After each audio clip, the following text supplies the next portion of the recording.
So welcome back to Blake's Den. Today is the Tuesday the 6th of October, and on Thursday the 8th of October my MOT expires on my Mini MPI. So it's been a funny old year, as I say, and the MOT on this, which is sort of the annual roadworthy test we have in the UK, lasted 18 months because I had a COVID extension. So this is due on Thursday. So I checked it all over the other night and found out I need a new ball joint gaiter on the driver's side. So you can't even see it, but somewhere tucked down in there, there's the gaiter for the ball joint on the suspension, and it is perished, so all the grease is leaking out. So I'm having to take a break from Project Designer to do this. So right, I'll get you guys in the clamp, I'll get it jacked up and I'll show you what the problem is.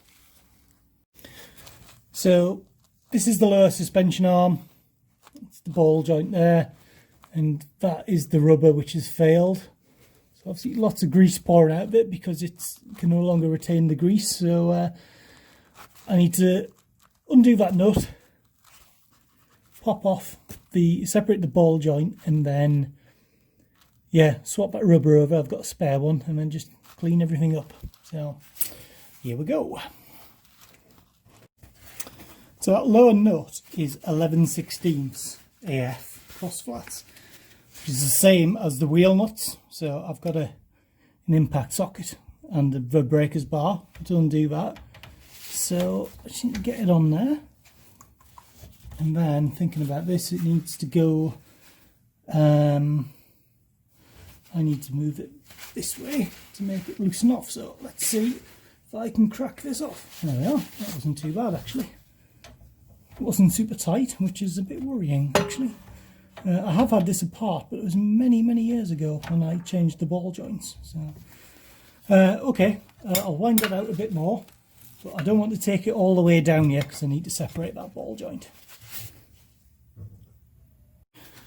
So I'm going to try and break the taper using this jaw thing I've got. So you wind the bolt, and that pushes down like that, and then it should cause the ball joint to separate. So first thing I need to do is just hammer that home a bit more, so that the lower arm is sitting on the nut.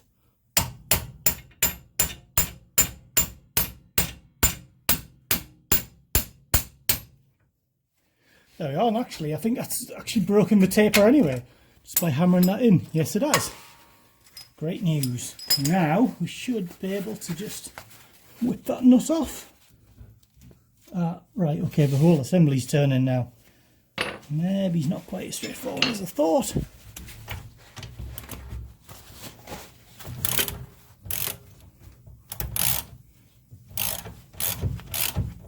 That's tight.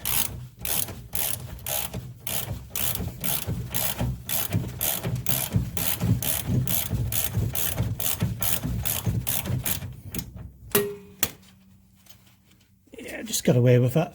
Sometimes you might find when you undo the nut, it causes the whole ball joint just to rotate and swivel. So there we are. The ball joint is separated now. The nut is off. So we should be able to apply some downward force on that lower arm, and it should pop out, he says. Well, let me get into a better position to do that. So I've just wedged my breaker bar in there against the hub, and there we are. Ball joint is separated. Right, now I can clean that up and put the new rubber on. So that's the old one just popped off. You can see there how it's split. So it's a bit of a false economy if you don't replace these. It never used to be an MOT fail, it should be an advisory, but it's now a fail. But if you don't do them, you'll get dirt in these ball joints, and the ball joints will wear out. So here's my new cap to go on. So just slide that on. There we are. Well, I've got the arm down as well. I'll just pop that back in, give it a jiggle, and yeah, there we are. That should then start yeah, might need to jiggle it with two hands, but then that taper will go back in, and then just checking that's the right one. Ah, no, that is the wrong seal. I've put a top one on the bottom. Okay, try again. So the set that I have only has one type of ball joint cover, which doesn't have the lip on, and that's a very old one of some reason kept. That's on which came off the car, so it's just going to have to be one of these or nothing. So just go with that. So put that on, and then we'll get the taper back in.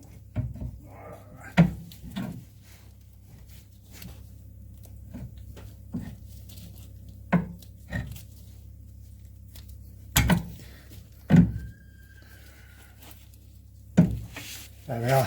Right, okay. Now, reassembly.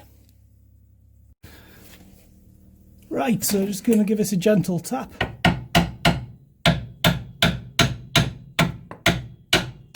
Right, that should be the taper reseated now. So it should just be the case of putting the nut and the spring washer back on. Sometimes I've found that when you tighten these up, because the taper isn't fully seated, you end up with the whole ball joint swiveling. Sometimes I've done that by just pressing up. We're getting the jack underneath and just pressing here, putting a bit of pressure on the arm. Sometimes that does the job. So just nip this up. Oh, wrong way. No, that was the right way. That's the wrong way. Yeah. No, that was the right way.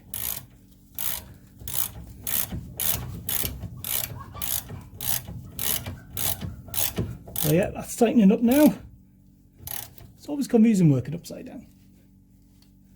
Right, leave that as that, then I'll go and check what torque setting it needs to be. Right, that's all back together. The nut is torqued up to 54 Newton meters. Seems a little low, but I guess you don't want it too tight, otherwise it's going to cause the ball joint to wear out. So right, get the tyre on, get it back on the wheels, and hopefully in the next clip you will see me at the MOT centre.